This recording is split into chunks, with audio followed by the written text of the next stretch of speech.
చెప్పమ్మా. నా పేరు రేవెల్ల విజయలక్ష్మి. నా భర్త పేరు రవీందరు. మా అవసర నిమిత్తము పనిచేయడానికి నా భర్త విజిట్ మీద ఇజ్రాయిల్ వేయండు. అక్కడ పార్ట్ టైం పని చేసుకుంటూ ఉండేవాడు. పార్ట్ టైం పని చేస్తుంటే అక్కడ బాంబుల యుద్ధం జరుగుతుంది. ఎప్పుడు బాంబులు పడినా ఆయనకు భయంగానే ఉంటుండే. హాస్పిటల్ వెళ్తుండేవాడు. మొన్న ఆదివారం రోజు మాతో అందరితో మాట్లాడాడు, చేశాడు. తర్వాత బాంబులు పడుతున్నాయి, నాకు భయం అవుతుంది, నేను తిరిగి వస్తానో రానో, ఇక్కడ నా బాంబులతోటి నా ప్రాణం పోతుందో ఏమో అని చెప్పి చాలా ఏడ్చాడు. మేము కూడా చాలా బాధపడ్డాము. ఏం కాదని ధైర్యం చెప్పినా కానీ అతనికి ధైర్యం రాలేదు.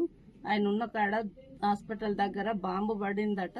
ఆ సౌండ్కే ఆయన చనిపోయాడు అని తెల్లవారి హాస్పిటల్ వాళ్ళు ఫోన్ చేశారు. మా బాబుకు మాటలు రావు, చెవులిన పడి నా భర్త బాడీ తొందరగా తెప్పించాలని నేను గవర్నమెంట్ను కోరుతున్నాను. నా భర్త తొందరగా తిరిగి రావాలని నేను అందరిని కోరుకుంటున్నాను. నా కొడుకు ఏదన్నా సాయం చేయాలనుకుంటే గవర్నమెంట్ చేయాలని కోరుకుంటున్నాను. ఎన్ని సంవత్సరాల కింద పోయిండు మీ భర్త? నా భర్త 2 సంవత్సరాలు అయితే ఎప్పుడు ఆరోగ్యం సరిగా బాంబులు పడుడుకు ఎప్పుడు ఆరోగ్యం సరిగా ఉండక ఆయన హాస్పిటల్లో ఎక్కువ ఉంటుండే. మీ పేరు?